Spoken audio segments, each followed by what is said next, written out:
A lot can change in 100 days, especially when it comes to foreign policy. President Donald Trump is back in the White House for a second term, and his actions in the Middle East have been shaking things up in ways we haven't seen before. Let's take a closer look at the major moves shaping the region. First, let's talk military action. The Trump administration wasted no time in ramping up the pressure on Yemen. The US launched Operation Rough Rider against the Houthi rebels to counter their escalating attacks on commercial shipping in the Red Sea and Gulf of Aden, and to protect US and allied forces, particularly Israel, from missile and drone threats. This campaign isn't just about Yemen. It's part of Washington's broader confrontation with Iran. However, many suggest bombing the Houthis won't work.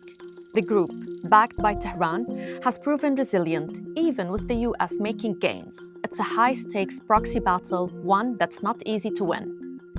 Looking closer at Iran, President Trump has kept up the pressure on the Islamic Republic, building on the same stance seen in his first term. The US has gone as far as demanding that Iran completely eliminate its nuclear program, remarks that came amid indirect talks between the two countries. These talks, preceded by weeks of private letter exchanges and public threats, offer a glimmer of hope for de-escalation. Analysts say Trump's Iran diplomacy could eventually pay off, potentially delivering a foreign policy win that eluded his predecessor, Joe Biden. Iran has so far reported progress and described the talks as constructive.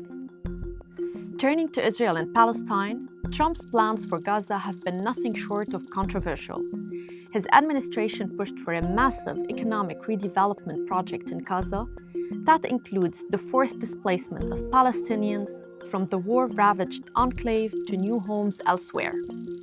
President Trump even shared on his social media platforms an AI-generated video imagining Gaza as a luxury resort named Trump Gaza, featuring golden statues, skyscrapers, and celebrity cameos.